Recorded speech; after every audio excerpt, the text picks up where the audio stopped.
las mitocondrias, aparte de dar la energía para el funcionamiento de la célula, también da esa energía para el transporte axonal y también para el transporte en la polimerización en la formación de microtúbulos para la formación de los axones. Entonces, en una disfunción mitocondrial, poco a poco, especialmente empezamos con las células del ganglio de la raíz dorsal, este transporte axónico y esta neurodegeneración, esta axonopatía, va a ir poco a poco afectando desde una parte periférica hacia parte del sistema nervioso central. Bien, entonces... A ver, perdón, solo... no sé.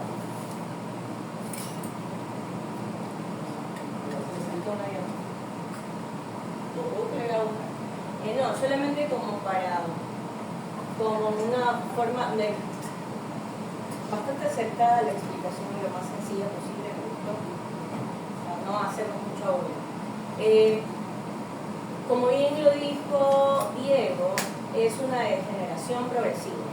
Es decir,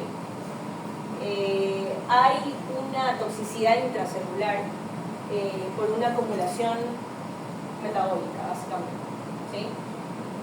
No es como en el caso de otras degeneraciones, que son degeneraciones meramente apoptóticas. Es decir, antes se pensaba que, como en la mayoría de las degeneraciones neuronales, cuando son adquiridas genéticamente, que había una alteración de un gen que hacía que aparezca la apoptosis antes de tiempo y que simplemente se vayan acumulando las células apoptóticas, pase por un proceso de fibrosis para reemplazo del tejido y listo, ¿no? Una degeneración básicamente por una apoptosis acelerada, que es lo que sucede en la mayoría de las degeneraciones de origen genético, ¿no? Acá, sí, como la neuropatía africana. Sí, como muchas de las neuropatías degenerativas, que también suelen ser progresivas, pero sucede por un mecanismo diferente, ¿no? Una apoptosis acelerada. En cambio acá hay una toxicidad intracelular, que también ocurre en otros tipos de degeneraciones, y esa es la parte como complicada que hizo que se pueda determinar en específico el gen que la produce. Acá, a diferencia de lo que vamos a hablar también más adelante, no hablamos mucho de un complejo de deformación. Sin embargo, puede venir acompañada esta ataxia, en el contexto de su origen genético. Este problema genético puede venir acompañado de otras lesiones que puedan provocar problemas durante la homosexualización. Por eso, a veces, más que presentar degeneraciones netamente del sistema nervioso central, puede venir acompañado de deformaciones, pero del sistema esquelético, ¿no? Como también cardiovascular, pero esquelético es uno de los que más viene acompañado, sobre todo de columna, ¿no? Es como que el componente, junto con la ataxia, más común que venga acompañando al síndrome, que no sea de origen, ¿no?, del sistema nervioso central. Solamente como para hacer eso. Ahora sí, ahí vamos a avanzar. Okay.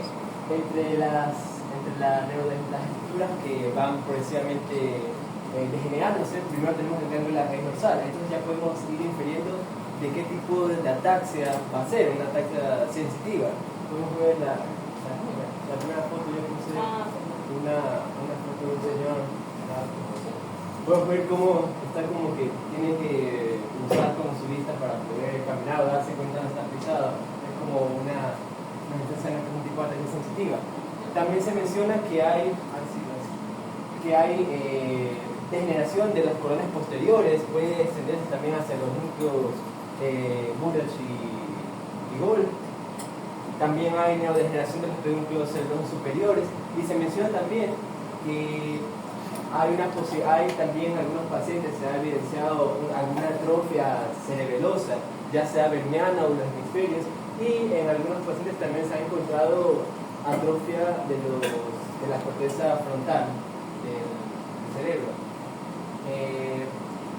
Con respecto al pedúnculo cerebroso superior, también se ha encontrado... Perdón, disculpa. Repita lo que dijo de la atrofia cerebelosa. Ajá. Ya, ¿y qué más? ¿La atrofia? Acá en la parte Atrofia cortical. Sí, cortical. Ok, bien, ya. ¿Va a decir algo más acerca de las atrofias? No. No, también había atrofia muscular, especialmente en los miembros inferiores. También se mencionaba que había afección en los trazos piramidales y especialmente de los miembros inferiores. Y no, nada más de la atrofia. Ya, solamente para contar una cosa. Bueno, la atrofia cerebelosa, ¿por qué pasa? Y es un poquito va como agarrado consecuentemente por el tema de la alimentación. O sea, se puede relacionar por la falta como de uso, no uso, pero buen funcionamiento del cerebelo, que normalmente habría si no hubiese una pérdida de la producción consciente. Ya, bueno, la que es más, bueno, no, sí está bien, es por desuso. Ahora, la que es más relacionada con el desuso es la atrofia muscular. Ajá, también se menciona atrofia muscular, sí. Pero sí, en general es una atrofia por desuso. También leí que la atrofia muscular, esa atrofia muscular podría también contribuir a la cierta deformidad de los huesos, porque ante el desuso algunos huesos ya no tendrían como ese tejido muscular que mantenga su forma durante el movimiento y podría contribuir a ciertas lesiones. Por ejemplo, el mantenimiento de la postura tal vez aquí entre los sectores de la espalda. O sea, a ver, ¿Puede contribuir? Bueno, a ver, y un poco. A ver, la escoliosis, ¿sí? Es más por un defecto de secuenciación, como tal, o sea, es decir, que nazca con escoliosis, lo que quiero decir. Lo que puede afectar más a la postura, sí viene acompañado dentro de la atrofia muscular, ¿no? Es decir, tenemos escoliosis, ¿no? Entonces, literalmente estamos chuecos.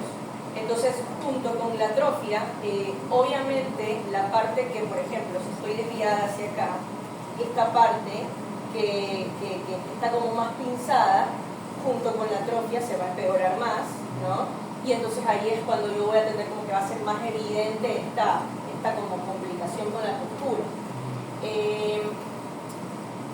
Pero algo más le iba a decir, se me fue la idea. Y lo de la atrofia cortical cerebral. Yo leí que también, o sea, los motivos de por qué me atrofia cortical son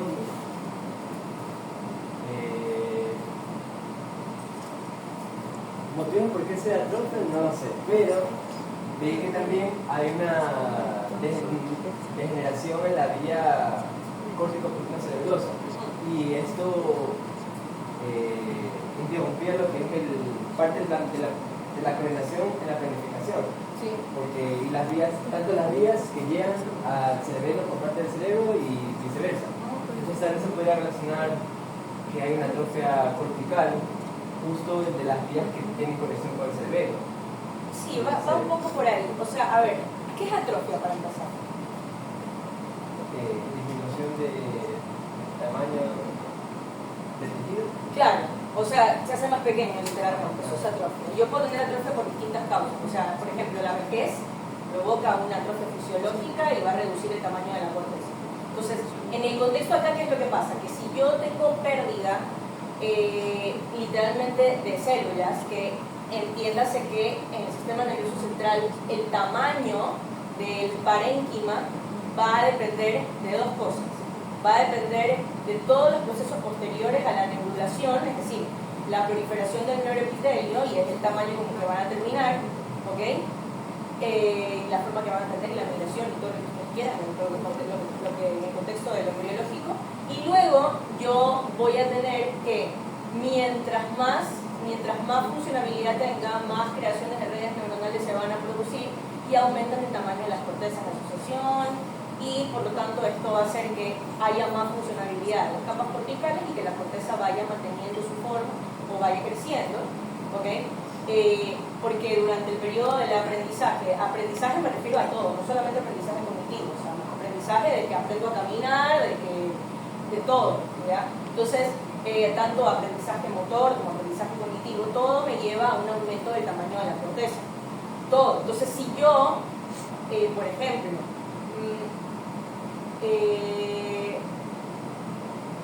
me voy a ir a un ejemplo muy científico para que no me hables con cualquier cosa. Capaz, ¿no? Pueden ir y lo buscan y lo van a encontrar. O sea, esto es algo que existe. Si ustedes cogen, que fue un estudio que se hizo, ustedes agarran el cerebro de una gente que toda su vida ha conducido, como un chofer o un taxista, ¿sí? Todas las cortezas que se va a encargar de la orientación visoespacial va a estar muchísimo más gorda que otras cortezas con otras funciones. O sea, literalmente es así.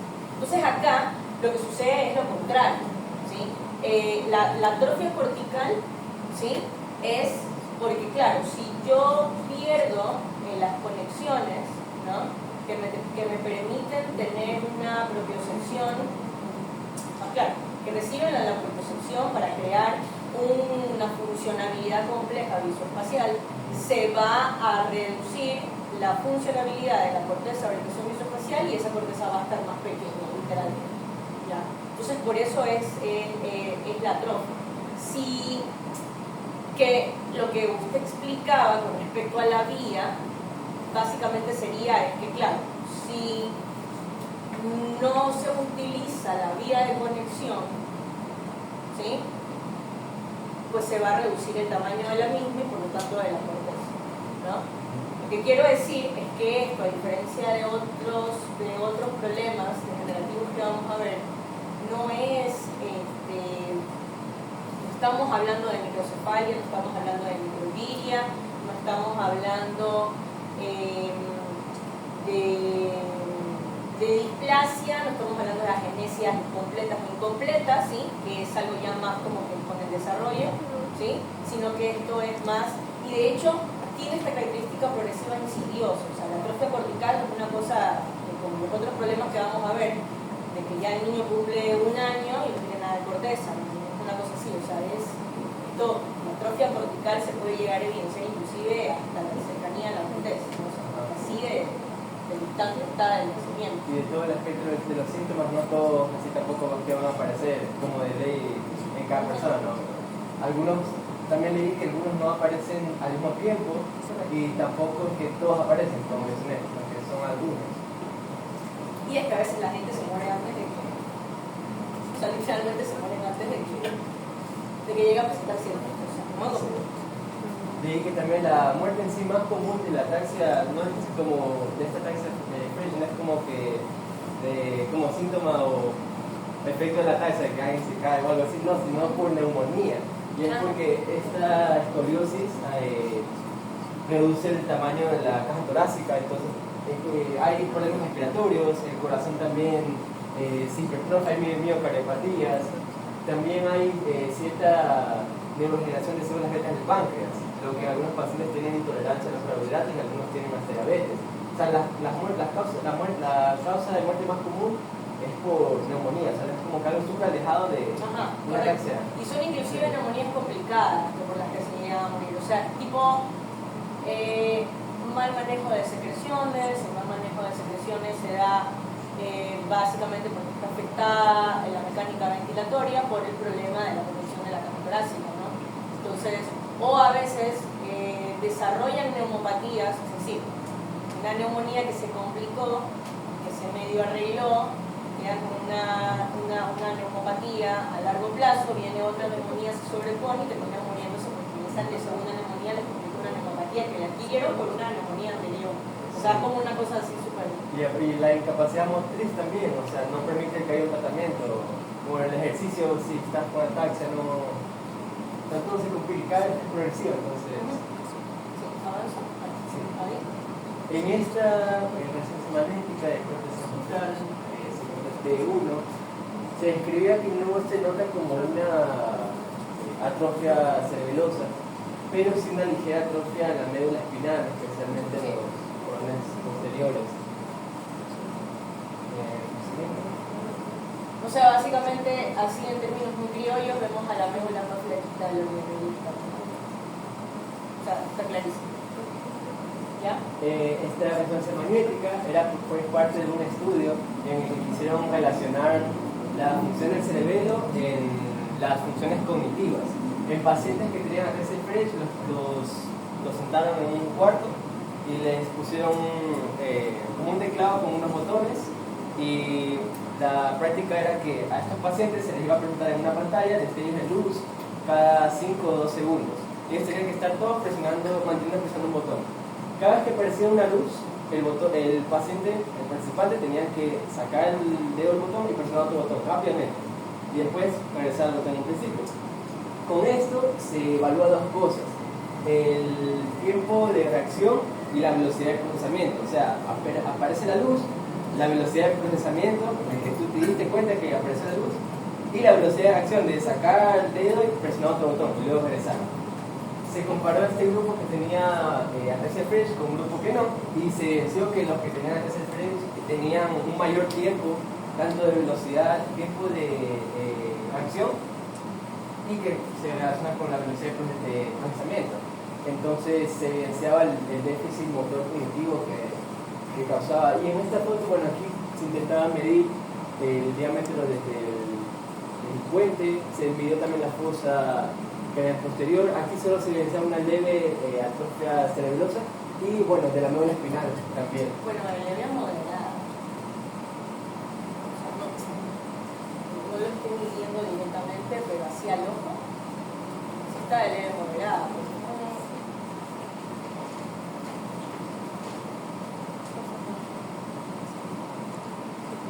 Incluso también se Sí, no es de la porque corteza cerca. Sí, porque en el niño no es. No, Sí, no es un niño, es un adulto. Sí. Ajá. No lo estoy midiendo directamente, pero sí, o sea, es de leve moderada. Que aquí, a ver, vemos esta taxa para ir diferenciándola con los otros compromisos cerebelosos que vamos a comenzar a ver. Bueno, parte de los que ya vimos. Mucho de lo que tiene que ver con compromisos, por ejemplo, cerebelosos, de los que tienen que ver directamente con defectos tipo de homosecuenciación, deformidades, defectos malformativos y así, son más, comprometen más al verde. ¿Sí? Entonces, hablamos mucho como que hipoplasias vernianas, displasias vernianas. Acá, en cambio, por la parte funcional afectada, es que más característicamente tenemos atrofias corticales, ¿no? O sea, procesos atróficos. Entonces, es un poquito más fácil darse cuenta tipo del espacio que hay en la superficie del cerebelo, ¿sí? Con respecto al espacio que va a ocupar el cerebelo en la fosa posterior. ¿Algo más nos iba a decir de esto? ¿Y la porción basilar? Estoy mencionando que no había una reducción. Correcto, eso es lo que iba a decir. A diferencia de lo que pasa con los compromisos continuos que pueden estar acompañando a los compromisos cerebelosos, ¿sí? Cuando son defectos de homosecuenciación y malformaciones, sí puede haber que, por ejemplo, yo tengo una hipoplasia verniana y por una hipoplasia continua, que característicamente se lo va a ver en la porción basilar. Yo la puedo ver un poquito más aplanada, o puedo ver de por sí un puente un poquito más pequeño, lo mismo con el bulbo, ¿sí? Que es algo que acá no lo veríamos. Y un poquito acotando a lo que mencionaba Diego del estudio de la reacción, ¿sí? Estímulos visuales, la reacción motor inmediata, es una forma de evaluar neurofuncionalmente directamente las conexiones, si se dan cuenta. O sea, porque para que yo pueda procesar y que ese procesamiento sea lo más rápido posible para tener una reacción rápida motora, yo lo que estoy evaluando, más allá que evaluar la parte cortical directamente, que obviamente lo hago de forma secundaria, ¿no? La parte cortical, yo estoy evaluando la velocidad de conducción de la percepción sensitiva que me tiene que dar un procesamiento cognitivo para dar una respuesta motora, ¿no? Nada más, y sigo en la siguiente. Sí.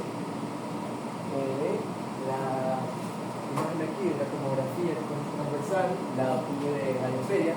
Esta es una normal, intenté como que esté justo en el mismo nivel de corte transversal.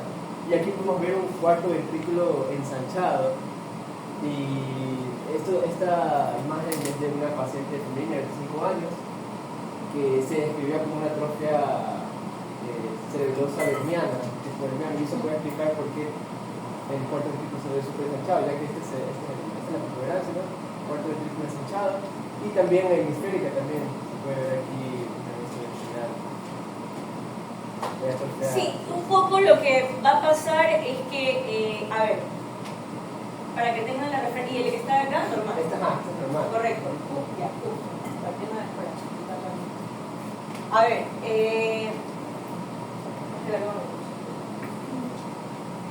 ver, este es un puente normal. Cuando yo veo, un puente y un cerebelo normal. Cuando yo veo en tomografía, el cerebelo, ¿ok?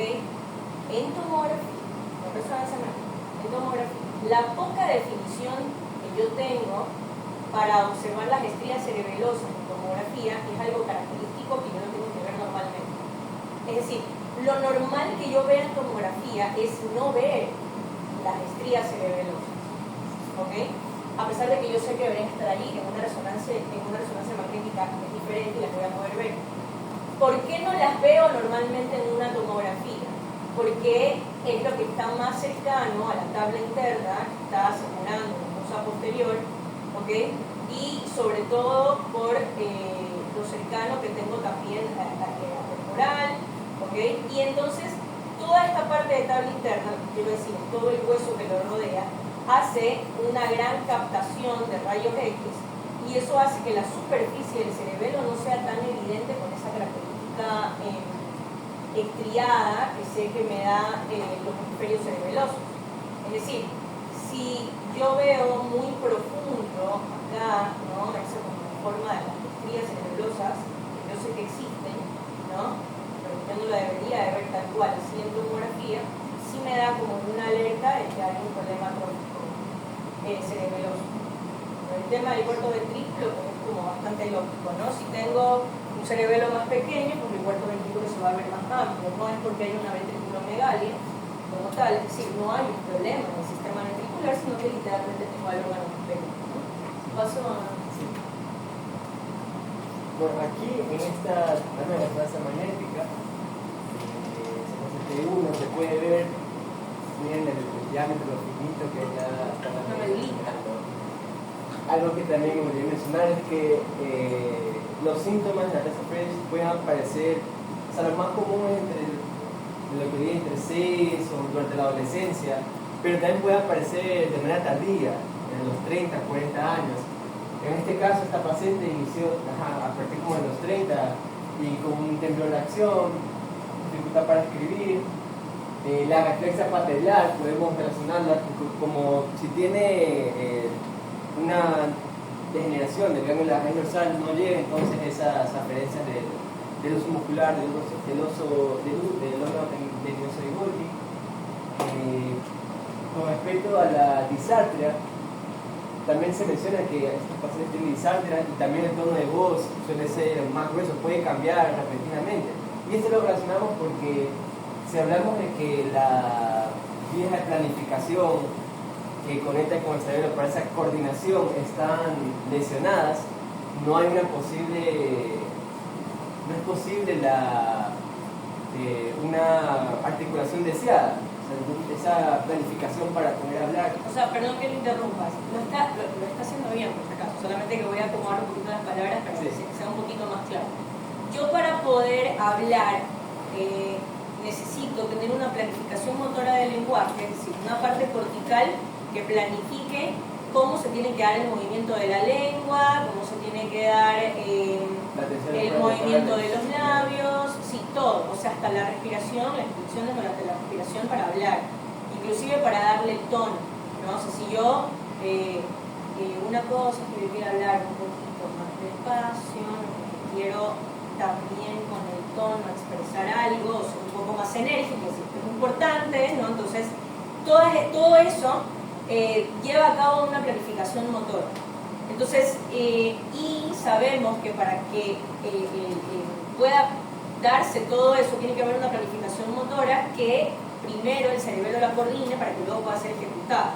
Entonces, como podemos tener un compromiso en la conexión corticopontina, cortinocerebelosa, ¿ok? El problema va a ser que claro, va a haber el problema de la planificación para la coordinación de eso que ya se planificó motor, que en este caso sea el lenguaje, ¿no?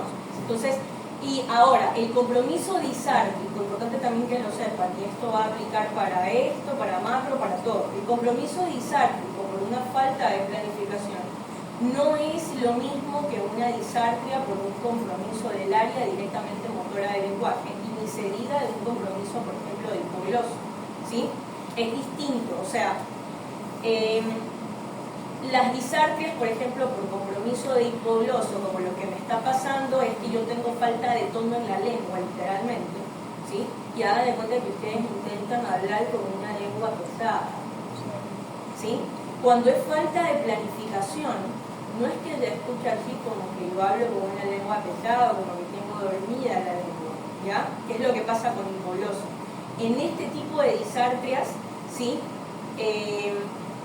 Como el problema es de planificación, no escucho como que tenga pesada la lengua, sino como si la lengua se le interpusiera entre los dientes cada vez que quiere hablar. ¿Sí? Es diferente, ¿sí? Como si la lengua por momentos se le metiera entre los dientes cuando quiere hablar, ¿sí? Porque no hay una correcta planificación de los tiempos en los que la lengua tiene que ir para arriba, para abajo, mientras vamos hablando con respecto a lo que yo quiero expresar, ¿sí? Entonces, como para que más o menos tengan una idea, les hago la simulación, ¿no? Como para que tengan una idea, una disartria diferente, que es lo que pasa con los problemas de articulación de la palabra netamente con algo de planificación. Ahora sí, sigamos.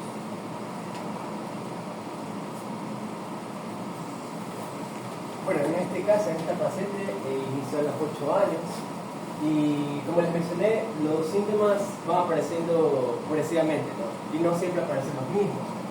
A los 10 años se le detectó una miocardiopatía hipertrófica, a los 14 la fracción de eyección del corazón por esa hipertrofia del corazón aumentó. A los 16 años ya comenzó a tener esa paredes o tejidos miembros inferiores y a los 19 ya estaba ya en la silla de ruedas totalmente.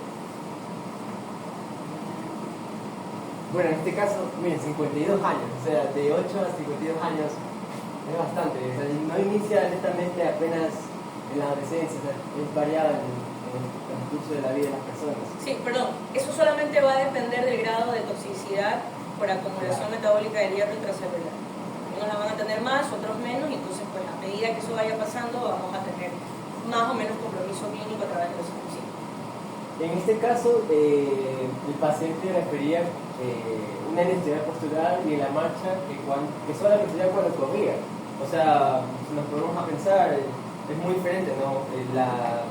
Toda la maquinaria nerviosa que utilizamos para simplemente caminar, cuando estamos corriendo. Cuando estamos corriendo hay más se involucra más partes,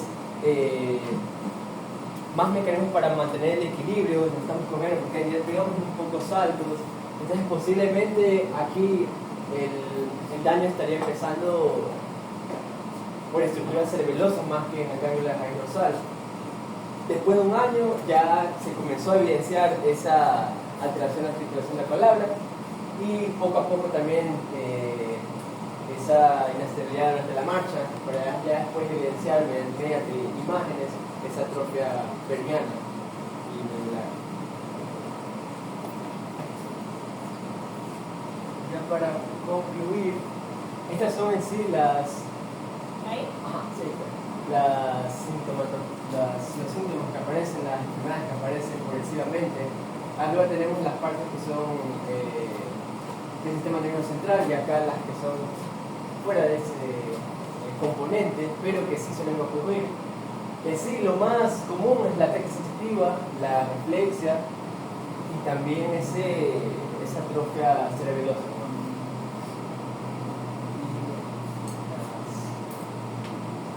¿Ya? Sí.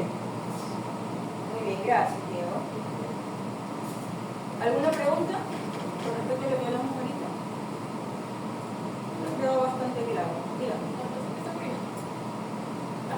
saber si la persona se murió. Buena pregunta. No sabes si se murió. Y capaz que era una presentación de caso como para... Era un artículo. Claro, como Yo te lo voy a buscar, para reflejar todo lo que puede presentar. No siempre las presentaciones de caso le hacen un seguimiento al paciente como para...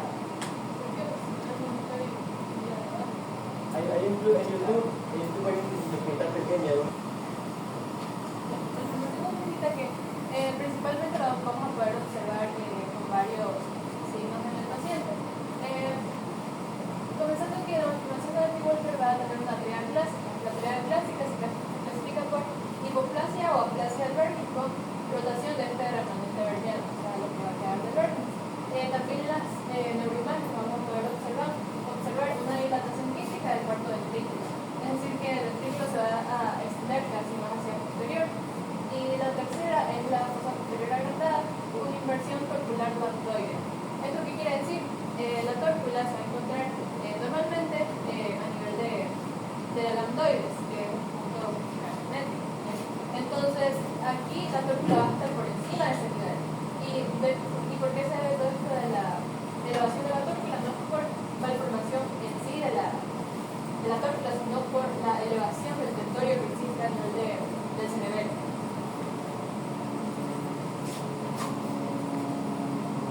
Ahora vamos a ver qué vías exactamente hacemos. ¿Qué sucede? ¿En qué parte del desarrollo para que exista esta malformación? Aquí vamos a ver alteraciones tanto de activación como de desactivación de estas señales. Primero comenzando con la vía de la SHH. Ya. Esto ya tiene que imaginarse. Aquí vamos a encontrar la proteína, la SHH, que se va a dirigir hacia un receptor en un cilio primario. Este receptor va a ser el PTCH1 o PACH1. Ya. Normalmente se une a este receptor del PTCH1 y esta proteína se va a inactivar. Ya. Eso es lo normal, inactivarse para que la SMO, que es otra proteína, pueda activarse y pueda cumplir su función. ¿Cuál es la función de la SMO? Es liberar los factores de transcripción, que en este caso es B1 y B2. Ya. ¿Qué sucede en esta malformación?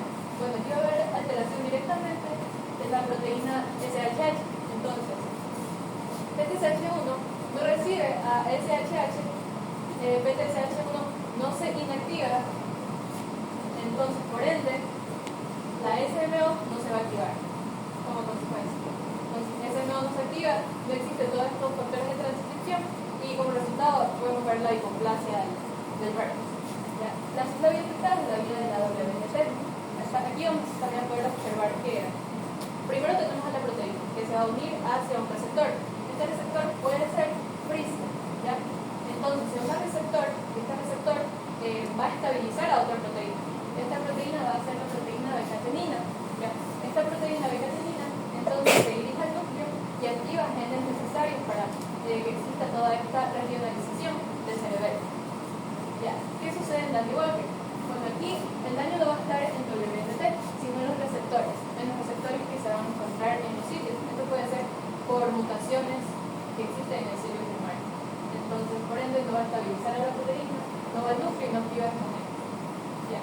La tercera vía afectada es la de SIG1 y SIG4. Esta se puede decir que es la más importante y la más actualizada de información. Bueno, aquí estos genes van a estar mutados. Entonces, estos no van a provocar que exista la regionalización y también la proliferación de la neurobronquia. Y esto puede ser por mutación específica en los genes, SIG1 y SIG4. Sí, perdón que le interrumpa solamente para algo en particular. ¿Se acuerdan de las placas cuando nosotros hablamos de las rombómeras? Ya. Las rombómeras es precisamente la regionalización del rombencéfalo. ¿Ok? Que empieza ahí, o sea, hagan de cuenta que las rombómeras son las dilataciones del propio rombencéfalo que ya está regionalizado para que a partir de ahí se diferencie en todo lo que va a formar el rombencéfalo. ¿Ok?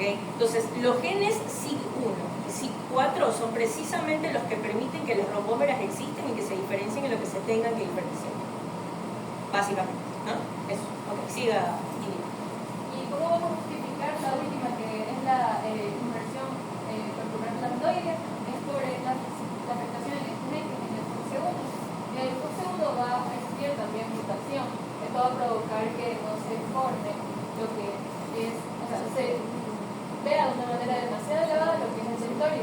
cubrir todo el cerebro. Y bueno, también se ve, en el foxo es el encargado también de provocar toda esta interacción que existe entre el mesénquima y también con el neuroepitelio. Entonces eso provoca también que no pueda formarse correctamente la fosa posterior. Y ahí es cuando existe la elevación del pulmonario y el cuarto ventrículo dilatado. Bien, básicamente lo que pasa es que le dan más espacio a la fosa posterior de la que debería de tener. Y por eso el tentorio está más arriba. O sea, como que el cerebelo, donde debería estar con su espacio exacto, está en un espacio más grande del que debería de tener por una inadecuada regionalización de la fosa, me refiero, no de los procesos posteriores a la neurulación. Ahora sí, sigo. Esas son las vías principales afectadas. Ahora vamos a ver los tipos de malformaciones que pueden existir. Vamos a encontrar malformación, la de Andy Walker clásica, vamos a encontrar la variante también de Andy Walker y por último la de Sternhal. ¿Ya? La menos grave, por decirlo de una manera de explicarlo, es la de Sternhal. Aquí vamos a observar que todo se encuentra normal y solamente vamos a ver una expresión significativa en la externa. Ya, mientras que Andy Walker clásica, que es la que les acabo de explicar, vamos a ver que puede existir agenesia o hipoplasia del vértice. El cuarto ventrículo también se lo va a ver demasiado agrandado. La fosa posterior también, hidrocefalia presente debido a todo lo que sucede con el inicio por esta afectación de las vías. Y ya, aunque es importante recalcar que una persona puede tener no todo presente, claro, depende de la severidad de cada paciente. Ya, en la variante de Andy Walker, aquí vamos a ver que no se va a encontrar específicamente una agenesia del vértice, sino una hipoplasia, específicamente hipoplasia, pero el vértice sí se va a encontrar, solo aquí en la medida. Bueno, la dilatación leve o moderada, fosa posterior, también la podemos encontrar en algunos pacientes de tamaño normal o incluso un poquito más agrandada. La hidrocefalia también es más común, pero puede existir. Y la Andy Walker clásica y la variante no van a tener afectación a nivel del vesicular.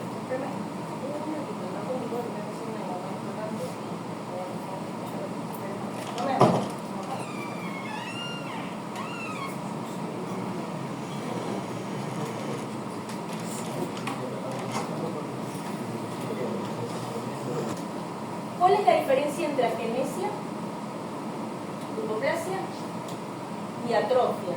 Que era lo que hablábamos en Fidelis, por ejemplo. Atrofia, ya dijimos que el órgano es más pequeño y que podemos tener una atrofia que sea cortical o una atrofia medular, que es algo que en Fidelis puede pasar, ¿no? Con medular nos referimos a la parte igual verniana, ¿no? A la parte, a la médula como tal y a la parte verniana también que puede estar atrofia. Es decir, que atrofia, ¿qué es? Se formó el cerebelo bien, está formadito como debe estar, pero por desuso se atrofia. En el caso de Fidelis, no siempre es por desuso. Yo puedo tener atrofia porque me infarto todo el tiempo, tengo una enfermedad multiinfarto y se me atrofia, ¿no? Cualquier cerebro, lo que sea. No, o sea, atrofia se pierde tamaño porque se perdió tejido. Esa pérdida de tejido puede ser en un contexto degenerativo como el Fidelis o puede ser por lesiones un poquito más comunes, como lesiones vasculares, que es algo que vamos a hablar más en más. ¿Ya? Eso sería atrofia. ¿Cuál es la diferencia entre una atrofia y una agenesia, por ejemplo?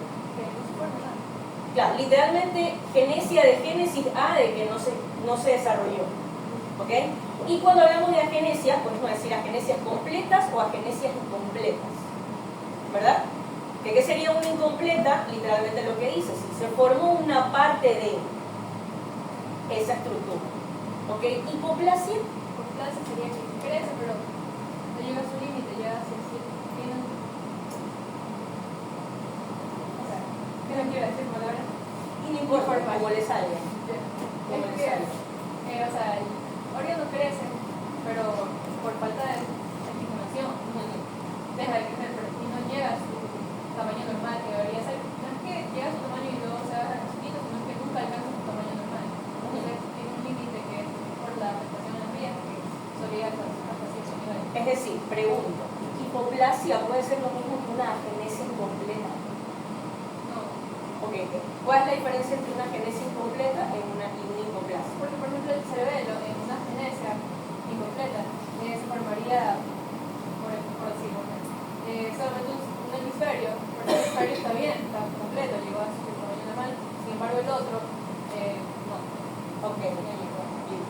hipoplasia sería, o sea, la hipoplasia general, ya sería que el cerebelo en sí, todo el cerebelo, ninguna parte del cerebro se desarrolló más, sino todas se desarrollaron normalmente.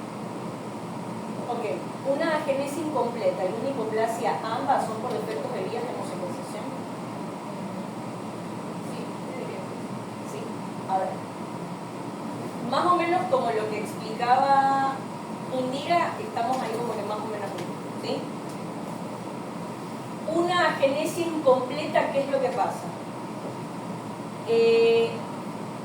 Comenzó, o sea, el inicio del desarrollo de la estructura fue bien.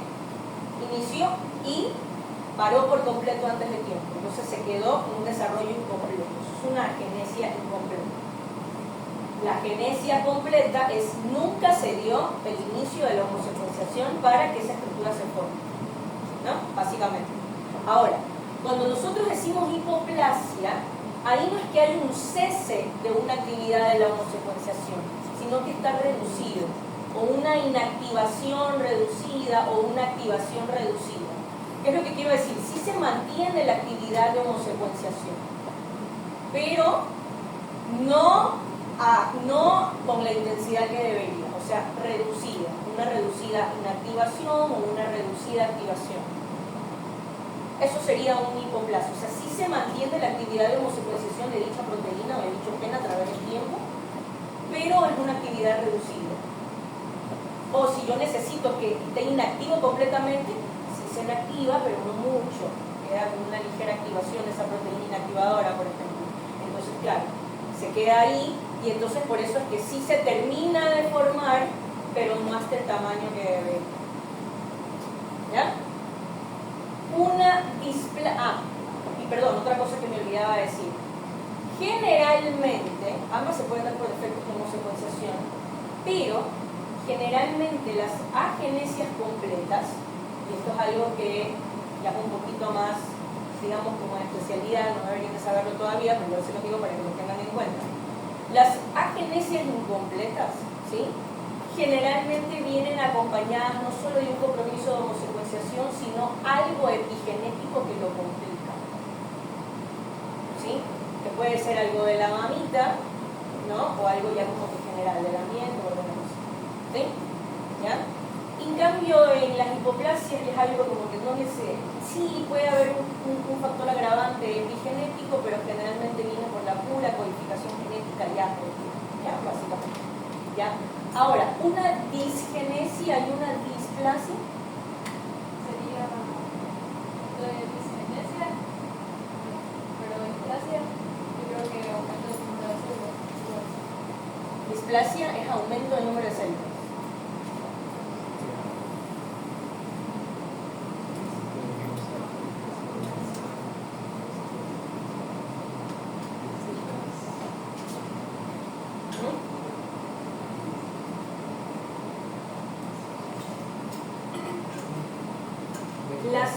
Una dirección, o sea, la dirección del desarrollo, por ejemplo, de GIS, génesis y desarrollo.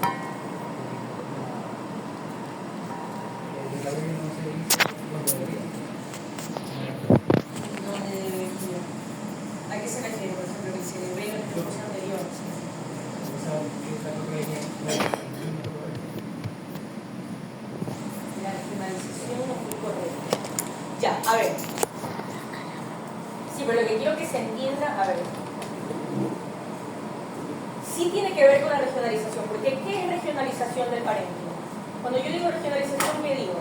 Es esto que está aquí debe de ser mesencéfalo, esto que está aquí debe de ser diencéfalo, ¿no? Entonces, una vez que se regionaliza, ya el diencéfalo regionalizado como tal, que sabe que va a ser diencéfalo, ese diencéfalo a su vez también se va a regionalizar en hipotálamo, tálamo, epitálamo. ¿Sí? Ya. Entonces, ¿qué pasa en una displasia? En una displasia no hay una adecuada regionalización, pero no es que el tálamo lo voy a tener en el canal medular, ¿no? Lo que queremos decir con displasia es que, claro, si no hay regionalización, ¿sí?, capaz esa vesícula, al no regionalizarse, no se divide por completo de la otra, ¿sí? Porque, por ejemplo, la vesícula diencefálica y la vesícula mesencefálica se deben de regionalizar en algún momento. Y una se tiene que quedar como mesencéfalo, la otra como diencéfalo, con cada una de sus partes que conforman el diencéfalo. ¿Sí? Entonces, si yo digo, por ejemplo, displasia diencéfalo-mesencefálica, ¿sí? ¿Qué sería? Que se queda unido el mesencéfalo con el diencéfalo. Y que se queden unidos es terrible, no solamente porque se quedaron unidos, sino porque debe de regionalizarse primero para el diencéfalo terminar separándose entre hipo, epi y tálamo, ¿no? Entonces, claro, las displasias podrían llegar a ser más graves que las hipoplasias, por ejemplo. Porque yo puedo tener una estructura hipoplásica que sea funcional, pero en cambio las displasias, como no se separó bien, entonces tampoco se desarrolla bien esa vesícula que debió desarrollarse después de separarse. Entonces, sí, un desastre. ¿Sí me doy a entender? ¿Ya? Displasia. ¿Y disgenesia?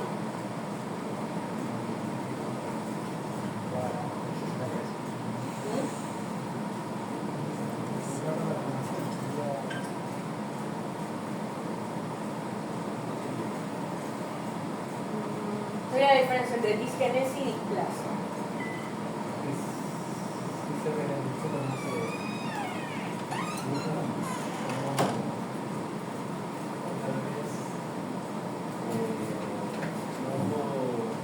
Hubo un cese de proliferación de células que no debió cesarse. O sea, un tejido que estaba planificado a que no se forme, bueno, que se forme y no se forme.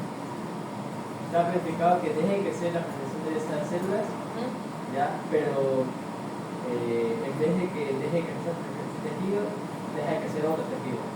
Hay una genesia no planificada, sino una genesia, o sea, un tejido que no, que la reacciona como tal vez de desviación o que en otro tejido en el cual no debería dejarse de proliferar, prolifera. Claro, por ejemplo.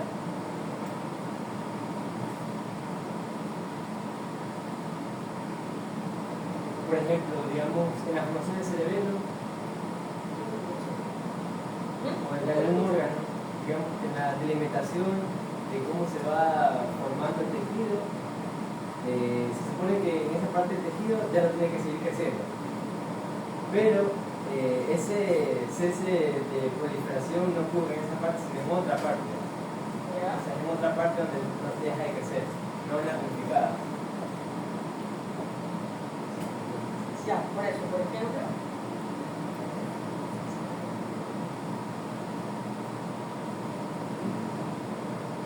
Pero igual, ¿cómo se sabría eso? ¿Cómo se sabría? Claro, pero se va la pregunta. Fíjense que se desarrolla en un lugar claro. ¿De qué se desarrolla en un lugar claro? No, por eso es lo que estoy preguntando. La génesis.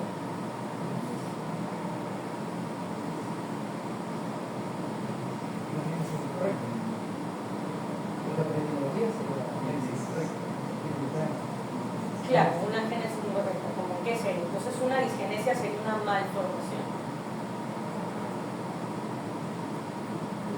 No es disgenesia. Disgenesia. Entendí disgenesia. No, disgenesia. ¿Qué sería entonces Una disgenesia sería una malformación, entonces. ¿Sí? ¿Ok? O sea, como debe de formarse la estructura, no se forma. O sea, cualquier cosa menos lo que debe de ser. Por ejemplo, el ejemplo que yo les decía, en una displasia, yo tengo a un mesencéfalo y a un tálamo, por ejemplo, pero están unidos.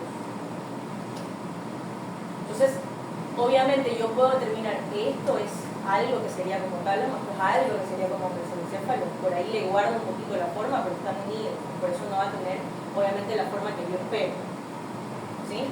Pero sé que uno es mesencéfalo y otro es tálamo. En una disgenesia es algo mal formado, que generalmente cuando hablamos de disgenesias neuroanatómicas, ¿sí? Cuando hablamos de tejido neuronal y decimos disgenesia, una malformación sería, por ejemplo,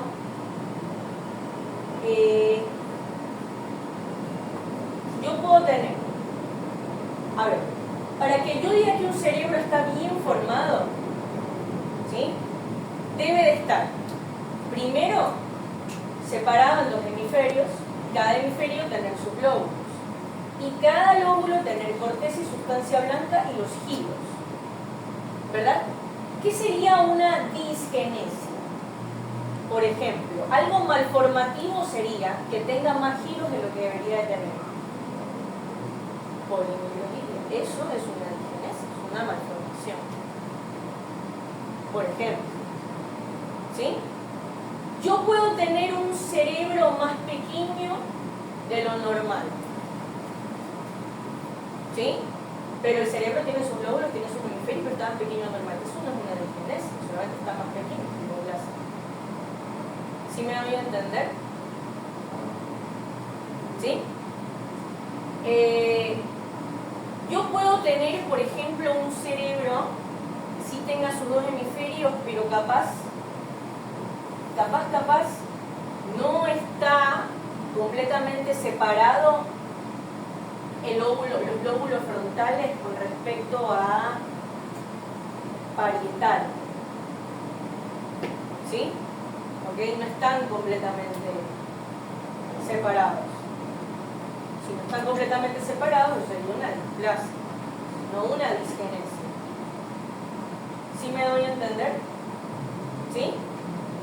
¿Está clara la diferencia entre una disgenesia, agenesia, displasia, hipoplasia? ¿Sí? En caso Y atrofia, ¿no? en caso de una disencefalia, es decir, que no hay giros, ¿verdad? Eso sería una disgenesia, ¿verdad? Correcto, una malformación, porque no es lo que yo espero como sea un cerebro. Sí, o sea, ustedes piensen en el vacío. ¿Cómo espero que se vea la estructura? ¿Cómo debe estar separada la estructura de acuerdo a sus vesículas de origen? ¿Sí? Y el tamaño que debe tener esa estructura. ¿Ok? En términos deformativos, porque estamos hablando de esto. Y luego su diferencia con atrofia, que sería que creció bien, pero se redujo su tamaño, ese órgano, por X razón, como hablábamos con la capacidad de fibra. ¿Ok? Eso es un mundo. ¿Ya? Cuando hablamos de que haya más cantidad de células de las que debería de haber, como decíamos hace un momento, ¿ok? Eso es una hiperplasia. ¿Ok? ¿Ya?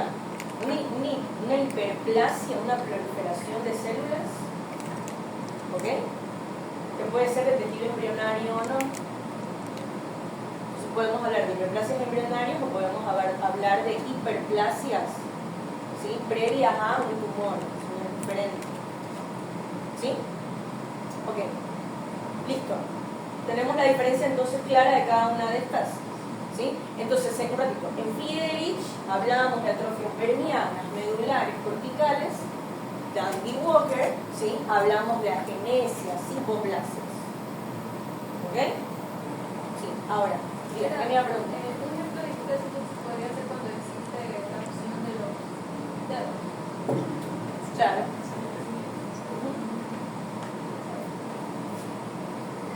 ¿Cuál es el problema? Que generalmente en medicina sucede mucho eso, ¿no? Se usan mal los términos, eso no se confunde, ¿no? A todo le dicen malformación.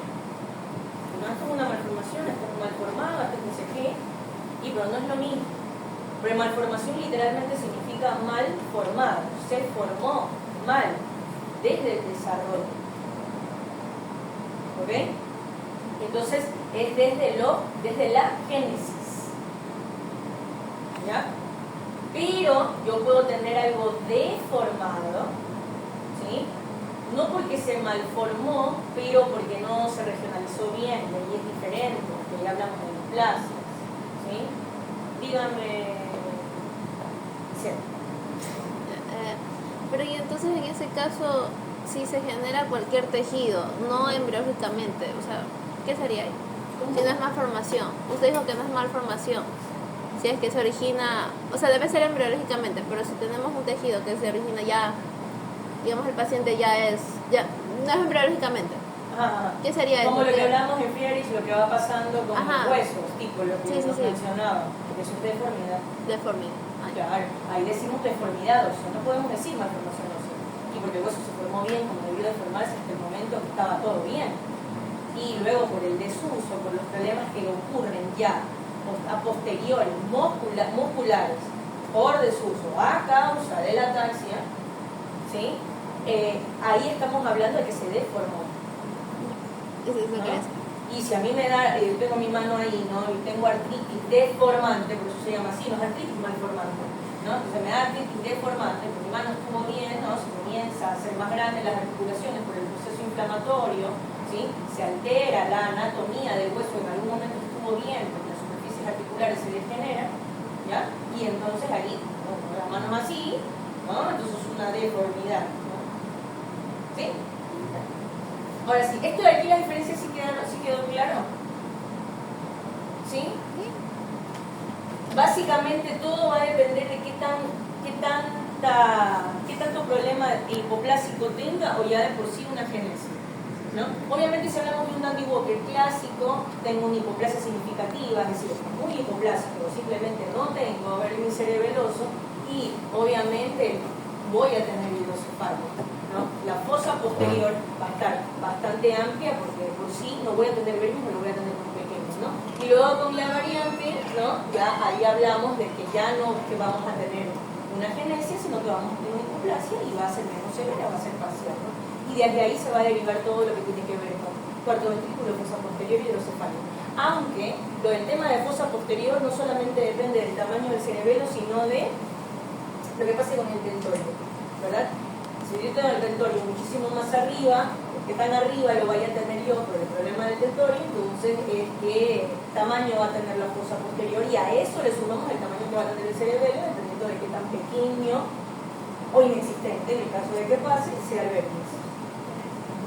Algo que también me investigaba a los chicos, dudas, porque la medida que más entraba en la de Walker, se supone que tiene vermis cerebeloso normal, todo normal, a excepción de la termata, y es específicamente por la afectación en la vía que de FOXC1 también, y por eso se explicaba lo de la cisterna.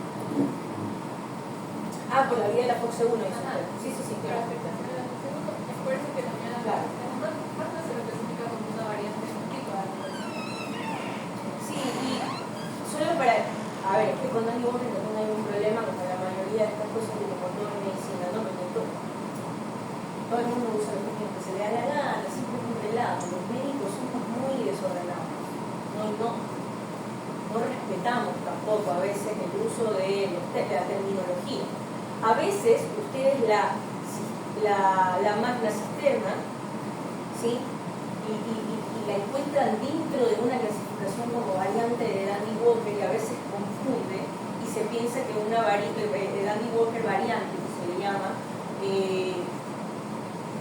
como que se clasifica a partir de ahí de una cisterna magna, ¿ya? Y realmente no es así. O sea, me gustó mucho que haya hecho esa diferencia porque ahí ya uno se confunde y uno dice, a ver, si la cisterna está muy grande es porque el problema está en la fosa posterior y el cerebro está bien. Punto. ¿Por qué? Es importante hacer esa diferencia porque, claro, si yo estoy hablando de que tengo una hipoplasia de vermis, eso claro que me va a afectar funcionalmente. Si la cisterna está muy grande, por ahí puede cambiar un poquito en la presión del flujo del líquido cefalorraquídeo, pero funcionalmente hablando el cerebro va a estar bien. Es lo que quiero decir, ¿ya? Entonces, no voy a estar pensando en que le veo no sé bien cómo clasificarlo, cómo va a estar su función cerebelosa, nada, porque va a estar bien, ¿no? Ahora sí, perdón, sigamos. Y antes también, en los libros dicen que esto de la malformación de Dandy Walker se debe a un crecimiento de forámenes de Dushman y Yeti, pero entonces descartó eso por todo lo que se ha explicado. Bueno, aquí vamos a ver las imágenes. Primero vamos a observar una resonancia magnética en el ST1, corte transversal. Aquí podemos observar en la anatomía clásica que existe hipoplasia. A ver, mi vida, perdón que le interrumpa, antes de que siga. No es una resonancia magnética, ni aún es una tomografía. Sí. Yo saqué de radiografía, ¿verdad? Estas dos son tomografías, esta resonancia. Y le explico por qué. Miren, se va a dar cuenta, miren la tabla interna. Gruesota, el hueso, gran captación de rayos X, ¿sí? Tomografía, lo mismo acá, miren, tabla interna. Absorbe todo el rayo X gordito. ¿Sí? Ve acá la tabla interna en resonancia magnética. ¿Ah? Flaquita, mejor definición de la neuroimagen, del parénquima. ¿Sí? Esto es resonancia, estas dos son tomografías. Y no sé si en radiopatía capaz. No creo que esté mal. Capaz le mostraba más abajo una resonancia y estaba leyendo la descripción de la resonancia que estaba más abajo, porque generalmente explican las patologías con resonancia y tomografía y ponen las dos. Entonces capaz, no sé. A veces por los sponsors se mueven y capaz se leyó como que fuese resonancia. Pero es tomografía. No, pues sí me entienden todos, ¿no? La diferencia, ¿no? Como tomografía y resonancia. Sí, ya. Entonces, en la tandemología clásica vamos a observar que no existe ascendencia completa del vermis, y también podemos observar la fosa posterior demasiado agrandada y con el cuarto ventrículo también demasiado grande. Ahora en la variante de la tandemología aquí podemos observar que generalmente no se observa una hidrocefalia. O sea, a simple vista el paciente no va a tener una hidrocefalia. Tampoco, bueno, aquí podemos ver, cuando el corte sagital, cuando consigues la secuencia magnética de uno, corte sagital, aquí no vamos a poder observar realmente si va a existir una hipoplasia del vermis o una agenesia, porque no vemos un corte transversal, entonces no estamos viendo parte del hemisferio, pero ahí podemos observar igual que el cerebelo es mucho más pequeño de lo normal y también el cuarto ventrículo un poco agrandado. Claro, o sea, el cuarto ventrículo, yo creo que voy a señalar ahora, esto de aquí está, claramente se ve que hay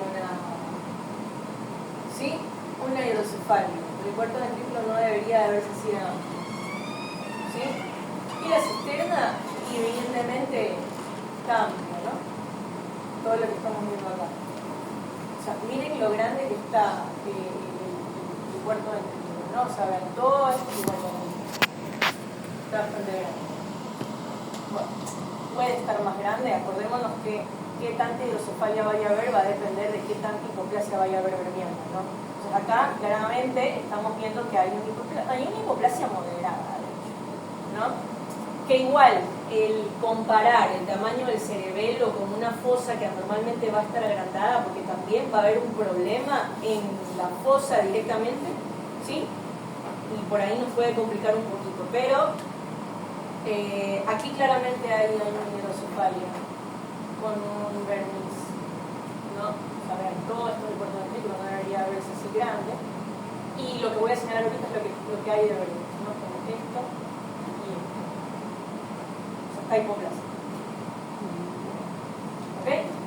Bueno, vamos. Entonces, vea cisterna magna. La última resonancia computarizada, aquí vamos a buscar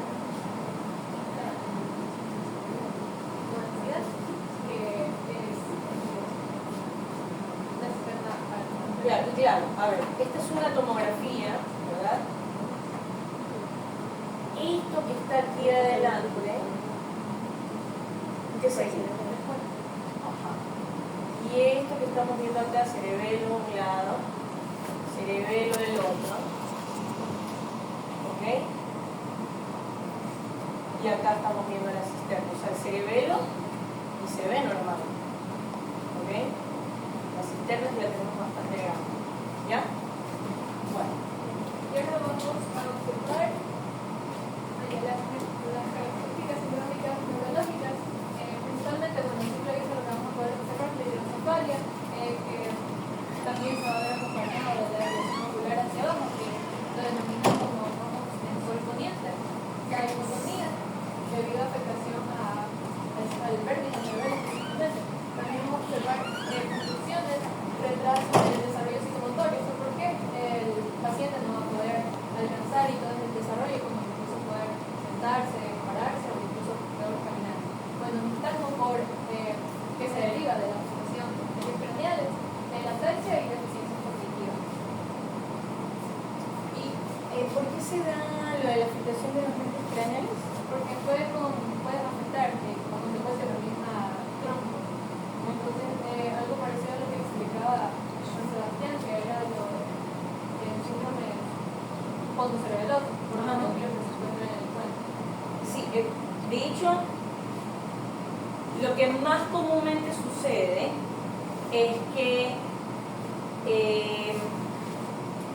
lo agrandado que está el puerto ventrículo hace lo que esté adelante directamente, el puente y bulbo que está formando el piso del puerto ventrículo, ¿sí?, se afecte de forma compresiva por la presión que ejerce el flujo de líquido cefalorraquídeo en el puerto ventrículo, ¿sí? Entonces, los núcleos de los nervios craneales que estén más dorsales, que vayan a tener contacto con este efecto compresivo de la presión del flujo de líquido cefalorraquídeo por un puerto ventrículo agrandado, van a ser la afectación de los nervios craneales que podemos llegar a tener. ¿Ok? Que otra cosa que pasa, perdón, aquí puesto finalizo. Que otra cosa que pasa es que también puedo llegar a tener un compromiso mesencefálico. Porque, ¿qué es lo que pasa? Que este puerto ventrículo está tan grande que ya no estamos hablando de un piso del cuarto ventrículo que solamente implica protuberancia en la parte más superior del bulbo, ¿no? Estamos hablando que un piso del cuarto ventrículo que prácticamente se convierte también, ¿sí?, un poco ahí en la parte posterior del mesencéfalo, de lo grande que está. Porque claro, es un cuarto ventrículo que va a estar agrandado, perdón que me regrese, es un cuarto ventrículo que va a estar agrandado y que el comienzo del acueducto mesencefálico, ¿sí?, va a estar normalmente un poquito más arriba de lo que debería estar, y por eso parte del mesencéfalo, ¿sí?, va a sufrir también ese golpe de presión del flujo de líquido cefalorraquídeo, ¿sí? ¿Qué me iba a decir? Ya que también el paciente puede presentar esto de mareo, vómito y entrar también por afectación al Es lo mismo, ¿sí? Núcleos vestibulares, básicamente. Porque aquí viene algo importante, ¿sí? El recorrido del líquido cefalorraquídeo, una vez que llega al cuarto ventrículo, ¿cuál es? ¿Para dónde se va el líquido cefalorraquídeo después de que llega al cuarto ventrículo? ¿Baja a dónde?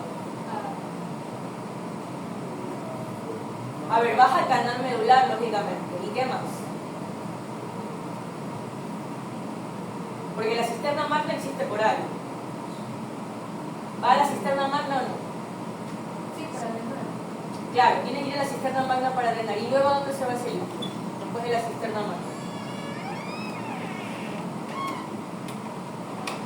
Todo el cerebro. Ajá, ¿cómo lo hace? ¿Por dónde se va?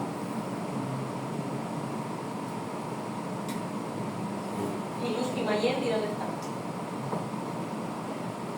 Pero eso es antes. Sí, claro, por eso. Luzca y Mayendi ¿dónde están? ¿Dónde estarían Luzca y Mayendi?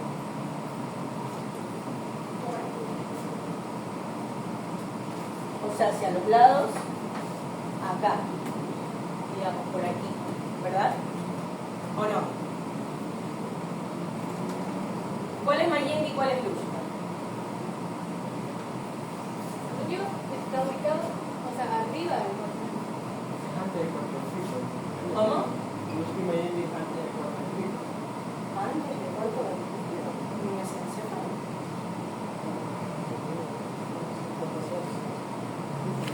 Luzca y Mayendi es en el mesencéfalo. A nivel del mesencéfalo. Pues Mayendi no es el de medio y Luzca es el de lado. Claro, es que me están diciendo que es arriba. Me están diciendo que es antes del cuarto ventrículo. ¿Ya vieron aparatos de tubería?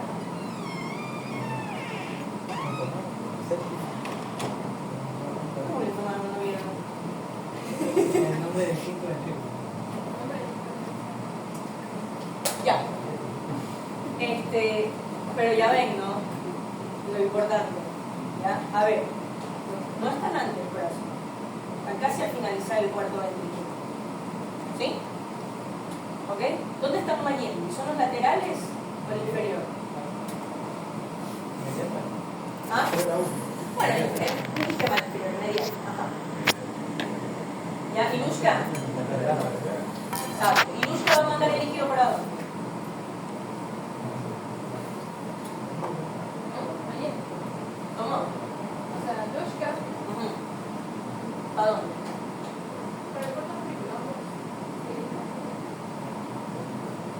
profundidad. ¿Cómo es el cuarto ventrículo? Es que no están antes.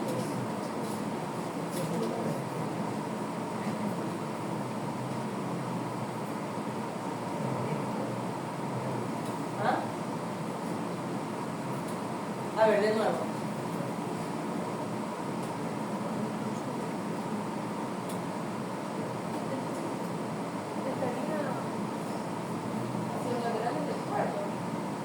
Prácticamente. A ver, ¿sabe qué? Sigamos. Termina usted. A ver, dígame. No, esas son las cisternas. No, lo que está adelante, o sea, lo que se ve un poquito acá, lo que está adelante es parte de la prepontina. ¿Cuál me dice usted? Y bueno, sí, un poco. No se ve completo, pero sí un poco. Sí, un poco. Aunque no es mi corte para verlo, pero sí un poco. Ya. ¿Sabe que terminamos? Y ya le explico yo el flujo del líquido separado. Estamos, estoy, no sé qué está pasando. Yo pensé que estoy viendo un poco. A ver, vamos. Pues aparte de todo lo que mencioné anteriormente, también el paciente puede presentar irritabilidad y también aumento de la presión intracraneal debido a toda esta acumulación de líquido. Ya, caso clínico, recién nacida a término producto de embarazo normal y parto autóxico, bueno, parto normal, vamos a ver. Con peso de 1.560 gramos y hasta 1.100, eso quiere decir que está dentro del rango normal. Presentación clínica, presentó hipotonía, protrusión de la lengua y también trastorno de la succión. Los trastornos de la succión derivados de la protrusión de la lengua. ¿Cómo vieron que algo estaba mal? Es porque, bueno, no podía funcionar el pecho de la madre, entonces esto era por la protrusión de la lengua. Por eso se realizó una imagen y aquí podemos observar que existía amnesia, Berger. Podemos observar un cuarto ventrículo agrandado y también decía los ventrículos laterales estaban bastante grandes.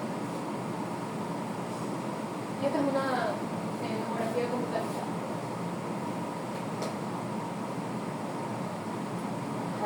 Pregunto, ¿por qué los ventrículos laterales están más grandes de lo normal? Cuando existía la amnesia del Berger, entonces el espacio era mayor, el líquido también se acumuló en los ventrículos laterales, no drenó. Pero pregunto, ¿por qué no drena si, por ejemplo, el cuarto ventrículo está más grande? Porque, o sea, es que no es porque... Digo, porque si el cuarto ventrículo está más grande, hay más espacio para que entre líquido. O sea, como viéndolo desde ese contexto. Entonces, ¿Por qué se hace más grande? el líquido sería porque desde el principio existía demasiada producción, entonces el líquido se lo venía. ¿Por qué había mucha producción?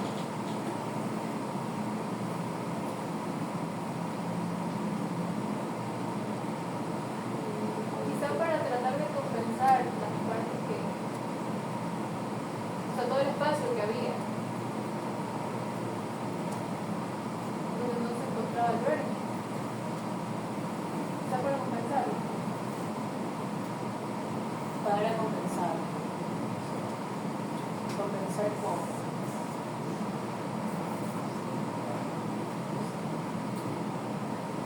A ver, verán, escuchen. El problema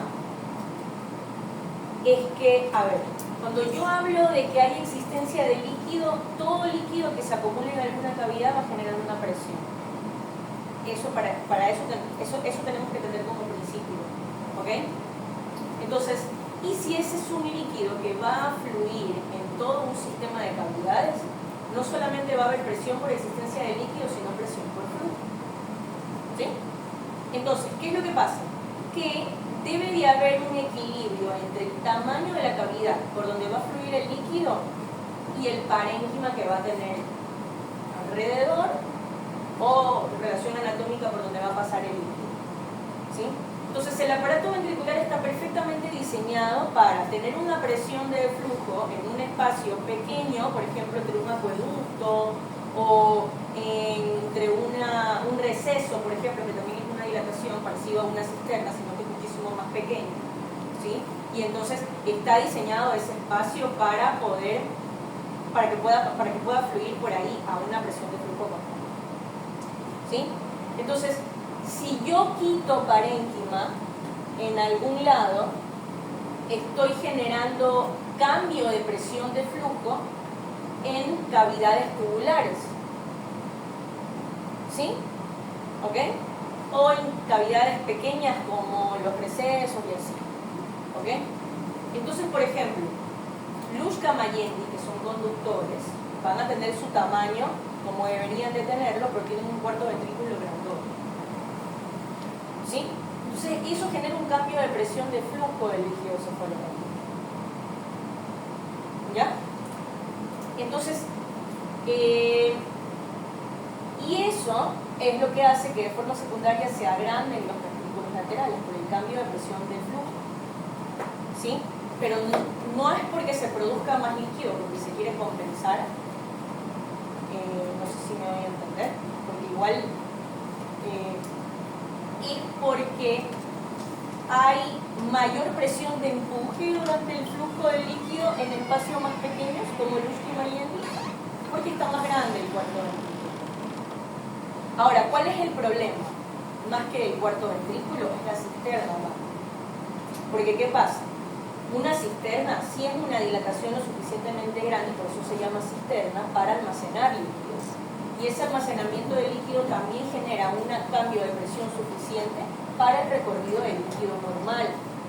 O sea, la cisterna magna, la lumosata, la prepontina, que son relativamente grandes, están ahí siendo grandes porque ese almacenamiento de líquido genera una presión de choque de flujo para que el flujo pueda tener una dirección, ¿sí? Entonces, claro, si yo tengo, más que por cuarto ventrículo grande, si tengo una cisterna magna grande, hay mayor almacenamiento de líquido y por lo tanto hay cambio de del choque de presión del flujo para dirigirse el líquido hacia medio, ¿sí? Y también hacia prepontina y luego que recorra todo el cerebro, ¿ok? Entonces, eso sí, por la cisterna magna grande, no por el cuarto ventrículo, sino por la cisterna magna grande, sí puede hacer que se produzca normalmente un poco más líquido cefalorraquídeo por los ventrículos laterales. ¿Sí? ¿Sí me voy a entender con lo que les he explicado ahorita? ¿Sí? Ok.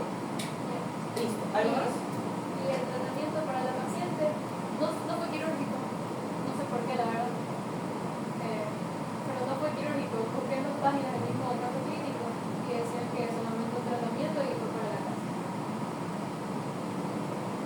¿A qué se refiere con no fue quirúrgico? ¿Cómo? ¿Para poner una derivación ventricular? No, o sea, es que ¿por qué la llevarían simplemente a la casa con un tratamiento si no tiene? Claro, lo que pasa es que usted no le puede poner un bebé. Claro. Es lo que quiero decir. Pero lo que sí se puede hacer es a ver, lo que pasa es que ahora, lo que usted me dice, es decir, cuándo se va a buscar una resolución quirúrgica va a depender de la gravedad de la hidrocefalia. Si la hidrocefalia ya está como muy grave la nota, ¿sí? Yo puedo poner una derivación ventrículo-peritoneo. Es decir, derivar de ventrículo a peritoneo para que por ahí se drene el líquido que no se puede drenar. Normalmente por el aparato ventricular que estaría afectado, cambios de presión por el proceso malformativo de la fosa posterior. Entonces, claro, esto va a depender, digamos, cuando yo voy a decidir una resolución quirúrgica, va a depender del tipo de daño. Porque si yo ya tengo una agenesia concreta, ¿y qué voy a hacer? No me voy a poder poner un vértice, ¿no? Me explico. Pero, por ejemplo, si yo tengo una hipoplasia parcial y capaz me podría pensar, ¿no? Es lo que quiero decir, es como depende del tipo de... Pero es que mi duda era porque, o sea, ¿por qué la llevan solo a la casa? Bueno, Sería el tratamiento ya más claro, porque... o sea, lo que debería de pasar es ahí evaluar, ahí se evalúan muchas cosas, ¿no? Es como, ¿qué tanto se va a beneficiar de poner una derivación peritoneal en ese momento? ¿No? y porque estamos hablando que fue al momento del nacimiento. Hay que adecuar varias cosas antes de, ¿sí? Entonces, se espera que también haya algo más del desarrollo, ¿sí? Del prosencéfalo sobre todo, que puede ayudarnos un poco con la presión del flujo del líquido cefalorraquídeo y sobre todo con la hidrocefalia de los ventrículos laterales. Entonces generalmente se espera a que esté más adecuada para un proceso neuroquirúrgico. Adecuada, no mismamente. Bueno, pero proceso quirúrgico, sí me doy a entender, entonces es como depende. Claro, usualmente pasa que se hace un seguimiento continuo y sí terminan necesitando una derivación ventriculoperitoneal capaz al año, los 2 años. Porque a veces se reduce, ¿no? En fin. Ya, a ver, sé que sí.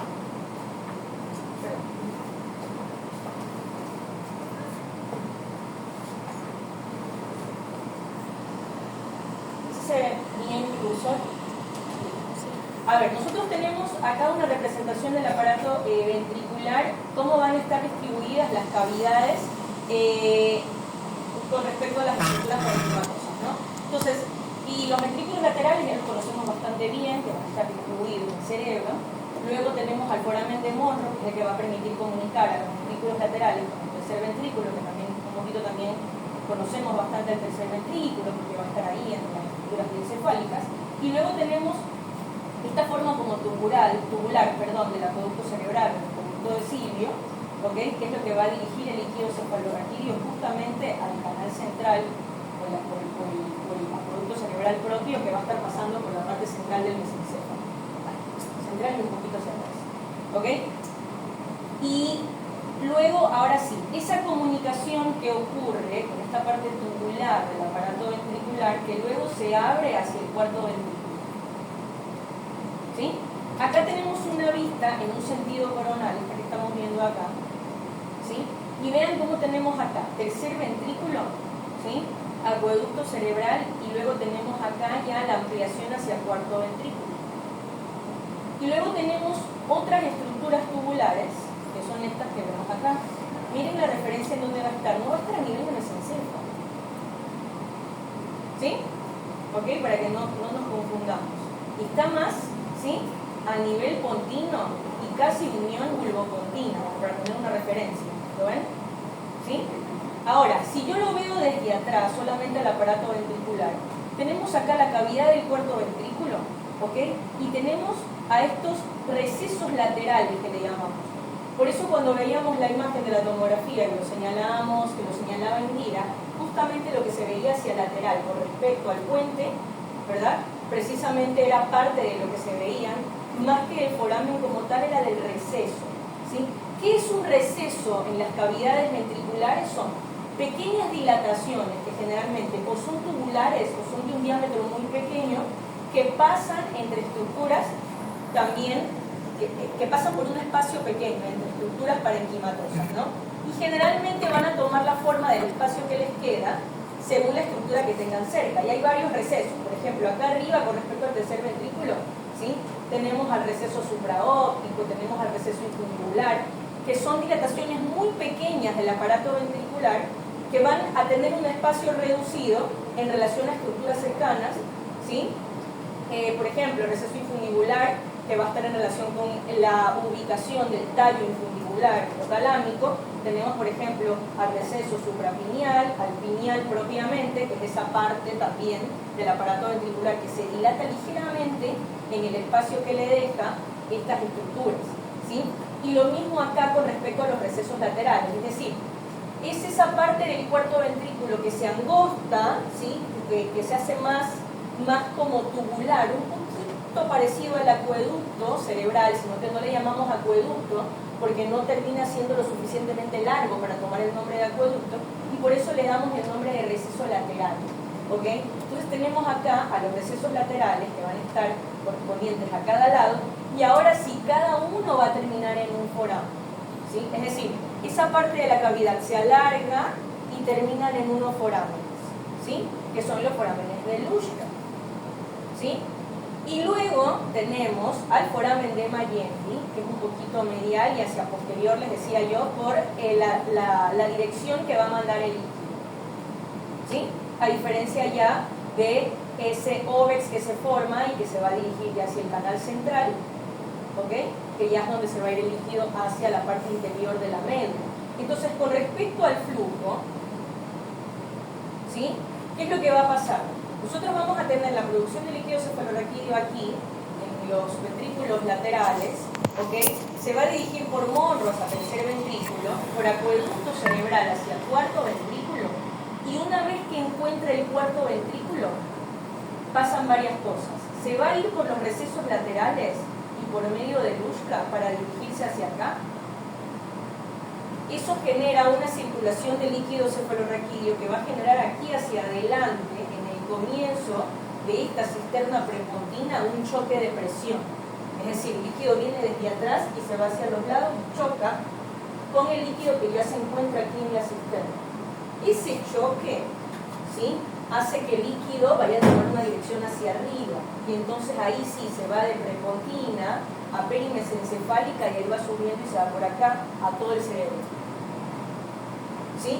Capaz un poquito la confusión estaba en que como se va para arriba y hacia los lados y para arriba, pensábamos que estaban más arriba, ¿no? Como que tendría un poco más de sentido pensar que están más arriba como que para rodear al mesencéfalo.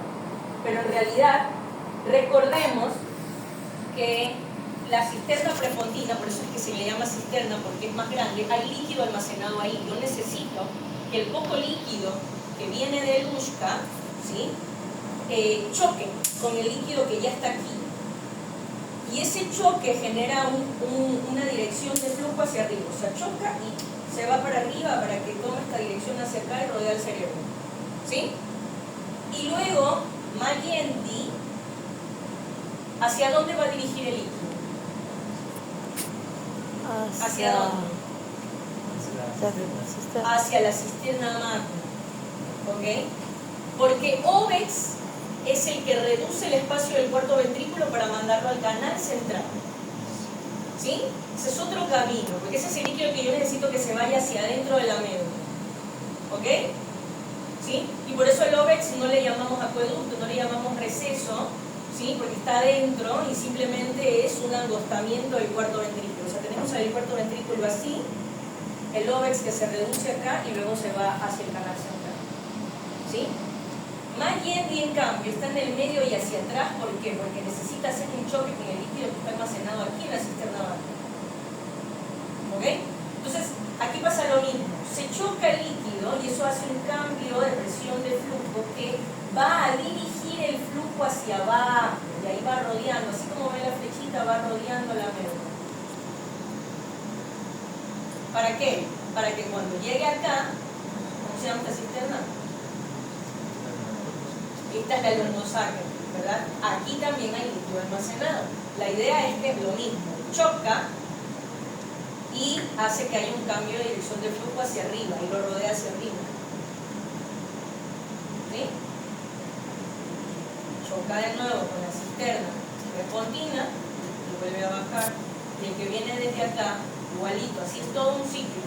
Choca acá, pasa todo el recorrido que ya sabemos, choca con cisterna magna y baja. Choca con cisterna, lumbosacra, sube. ¿Sí? Todo es un proceso que debería darse así. Y las cisternas, por lo tanto, deberían de tener el tamaño adecuado para generar un choque de presiones para un flujo adecuado. ¿Sí? Si la cisterna magna está muy grande, como con un cuarto ventrículo muy grande, ¿sí?, los cambios de presiones son distintos. Por lo tanto, eso hace que llegue poco flujo de líquido cefalorraquídeo acá, y los cambios de la cantidad de flujo hacen que entonces se genere, sobre todo por la cisterna magna grande, se genere mayor producción aquí. Y por eso esto se hace grande.